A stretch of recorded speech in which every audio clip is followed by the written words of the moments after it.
नमस्कार। किस्से कहानियां में एक बार फिर आपका स्वागत है। प्रस्तुत है हरिशंकर परसाई द्वारा लिखी गई व्यंग्य कथा भोला राम का जीव। ऐसा कभी नहीं हुआ था। धर्मराज लाखों वर्षों से असंख्य आदमियों को कर्म और सिफारिश के आधार पर स्वर्ग या नरक में निवास स्थान अलॉट करते आ रहे थे, पर ऐसा कभी नहीं हुआ था। सामने बैठे चित्रगुप्त बार बार चश्मा पोंछ, बार बार थूक से पन्ने पलट रजिस्टर पर रजिस्टर देख रहे थे। गलती पकड़ में ही नहीं आ रही थी। आखिर उन्होंने खींचकर रजिस्टर इतने जोर से बंद किया कि मक्खी चपेट में आ गई। उसे निकालते हुए वे बोले, महाराज, रिकॉर्ड सब ठीक है। भोला राम के जीव ने 5 दिन पहले देह त्यागी और यमदूत के साथ इस लोक के लिए रवाना भी हुआ, पर यहाँ अभी तक नहीं पहुंचा। धर्मराज ने पूछा, और वह दूत कहाँ है? महाराज, वह भी लापता है। इसी समय द्वार खुले और एक यमदूत बदहवास वहां आया। उसका मौलिक कुरूप चेहरा परिश्रम, परेशानी और भय के कारण और भी विकृत हो गया था। उसे देखते ही चित्रगुप्त चिल्ला उठे, अरे तू कहाँ रहा इतने दिन? भोला राम का जीव कहाँ है? यमदूत हाथ जोड़कर बोला, दया निधान, मैं कैसे बतलाऊं कि क्या हो गया। आज तक मैंने धोखा नहीं खाया था, पर भोला राम का जीव मुझे चकमा दे गया। 5 दिन पहले जब जीव ने भोला राम का देह त्यागा, तब मैंने उसे पकड़ा और इस लोक की यात्रा आरंभ की। नगर के बाहर जो ही मैं उसे लेकर एक तीव्र वायु तरंग पर सवार हुआ, त्यों ही वह मेरी चंगुल से छूटकर न जाने कहां गायब हो गया। इन 5 दिनों में मैंने सारा ब्रह्मांड छान डाला, पर उसका कहीं पता नहीं चला। धर्मराज क्रोध से बोला, मूर्ख, जीवों को लाते लाते बूढ़ा हो गया, फिर भी एक मामूली बूढ़े आदमी के जीव ने तुझे चकमा दे दिया।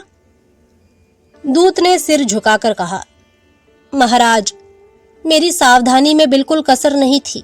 मेरे इन अभ्यस्त हाथों से अच्छे अच्छे वकील भी नहीं छूट सके, पर इस बार तो कोई इंद्रजाल ही हो गया। चित्रगुप्त ने कहा, महाराज, आजकल पृथ्वी पर इस प्रकार का व्यापार बहुत चला है। लोग दोस्तों को कुछ चीज भेजते हैं और उसे रास्ते में ही रेलवे वाले उड़ा लेते हैं। होजरी के पार्सलों के मोजे रेलवे अफसर पहनते हैं। मालगाड़ी के डब्बे रास्ते में कट जाते हैं। एक बात और हो रही है, राजनीतिक दलों के नेता विरोधी नेता को उड़ाकर बंद कर देते हैं।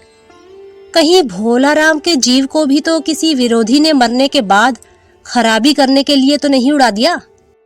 धर्मराज ने व्यंग्य से चित्रगुप्त की ओर देखते हुए कहा, तुम्हारी भी रिटायर होने की उम्र आ गई। भला भोला राम जैसे नगण्य दीन आदमी से किसी को क्या लेना देना। इसी समय कहीं से घूमते घामते नारद मुनि यहाँ आ गए। धर्मराज को गुमसुम बैठे देख बोले, क्यों धर्मराज, कैसे चिंतित बैठे हैं? क्या नरक में निवास स्थान की समस्या अभी हल नहीं हुई? धर्मराज ने कहा, वह समस्या तो कब की हल हो गई। नरक में पिछले सालों में बड़े गुणी कारीगर आ गए हैं। कई इमारतों के ठेकेदार हैं जिन्होंने पूरे पैसे लेकर रद्दी इमारतें बनाई। बड़े बड़े इंजीनियर भी आ गए हैं जिन्होंने ठेकेदारों से मिलकर 5 वर्षीय योजनाओं का पैसा खाया। ओवरसीयर हैं जिन्होंने उन मजदूरों की हाजिरी भरकर पैसा हड़पा जो कभी काम पर गए ही नहीं। इन्होंने बहुत जल्दी नरक में कई इमारतें तान दी हैं। वह समस्या तो हल हो गई, पर एक बड़ी विकट उलझन आ गई है। भोला राम नाम के एक आदमी की 5 दिन पहले मृत्यु हुई। उसके जीव को यह दूत यहाँ ला रहा था कि जीव इसे रास्ते में चकमा देकर भाग गया। इसने सारा ब्रह्मांड छान डाला, पर वह कहीं नहीं मिला।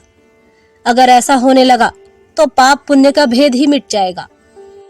नारद ने पूछा, उस पर इनकम टैक्स तो बकाया नहीं था? हो सकता है उन लोगों ने रोक लिया हो। चित्रगुप्त ने कहा, इनकम होती तो टैक्स होता, भुखमरा था। नारद बोले, मामला बड़ा दिलचस्प है। अच्छा, मुझे उसका नाम पता तो बताओ, मैं पृथ्वी पर जाता हूँ। चित्रगुप्त ने रजिस्टर देखकर बताया।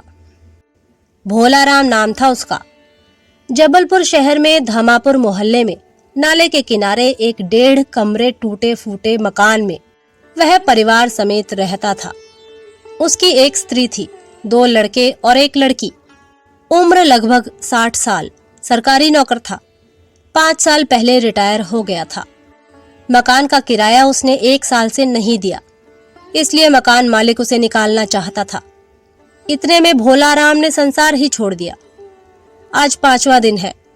बहुत संभव है कि अगर मकान मालिक वास्तविक मकान मालिक है तो उसने भोलाराम के मरते ही उसके परिवार को निकाल दिया होगा।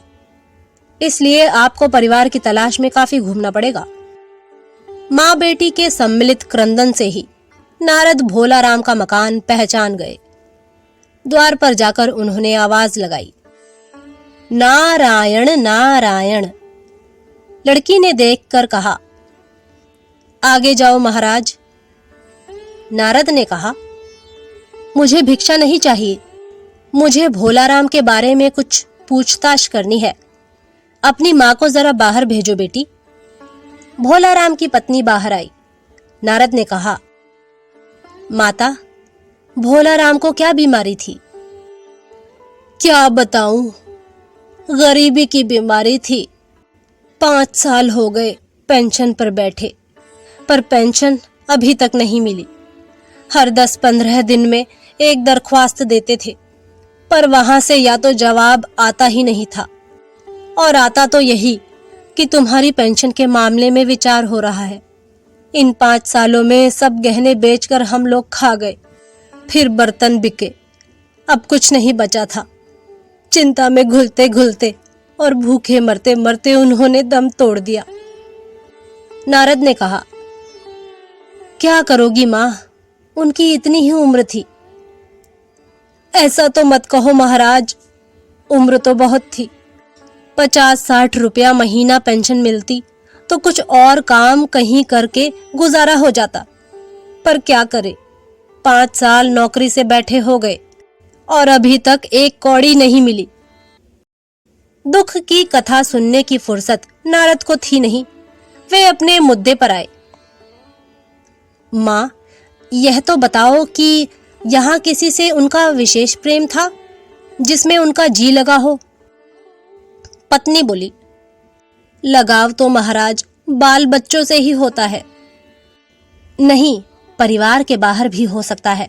मेरा मतलब है किसी स्त्री ने गुर्राकर नारद की ओर देखा। बोली, अब कुछ मत बको महाराज, तुम साधु हो, उचक्के नहीं हो। जिंदगी भर उन्होंने किसी दूसरी स्त्री की ओर आंख उठाकर नहीं देखा। नारद हंसकर बोले, हाँ, तुम्हारा यह सोचना ठीक ही है। यही हर अच्छी गृहस्थी का आधार है। अच्छा माता, मैं चला। स्त्री ने कहा, महाराज, आप तो साधु हैं, सिद्ध पुरुष हैं, कुछ ऐसा नहीं कर सकते कि उनकी रुकी हुई पेंशन मिल जाए, इन बच्चों का पेट कुछ दिन भर जाए। नारद को दया आ गई थी। वे कहने लगे, साधुओं की बात कौन मानता है? मेरा यहाँ कोई मठ तो है नहीं, फिर भी मैं सरकारी दफ्तर जाऊंगा और कोशिश करूंगा। वहां से चलकर नारद सरकारी दफ्तर पहुंचे। वहां पहले ही से कमरे में बैठे बाबू से उन्होंने भोलाराम के केस के बारे में बातें की। उस बाबू ने उन्हें ध्यानपूर्वक देखा और बोले, भोलाराम ने दरख्वास्तें तो भेजी थी, पर उन पर वजन नहीं रखा था, इसलिए कहीं उड़ गई होंगी। नारद ने कहा, भाई, ये बहुत से पेपर वेट तो रखे हैं, इन्हें क्यों नहीं रख दिया? बाबू हंसा, आप साधु हैं, आपको दुनियादारी समझ में नहीं आती। दरख्वास्तें पेपर वेट से नहीं दबती। खैर, आप उस कमरे में बैठे बाबू से मिलिए। नारद उस बाबू के पास गए। उसने तीसरे के पास भेजा, तीसरे ने चौथे के पास, चौथे ने पांचवे के पास।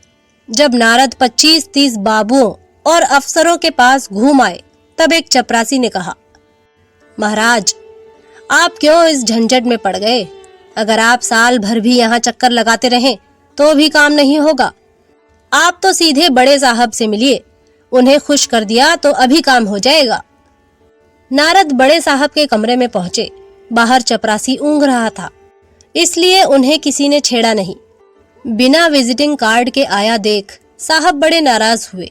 बोले, इसे कोई मंदिर वंदिर समझ लिया है क्या? धड़धड़ाते चले आए, चिट क्यों नहीं भेजी?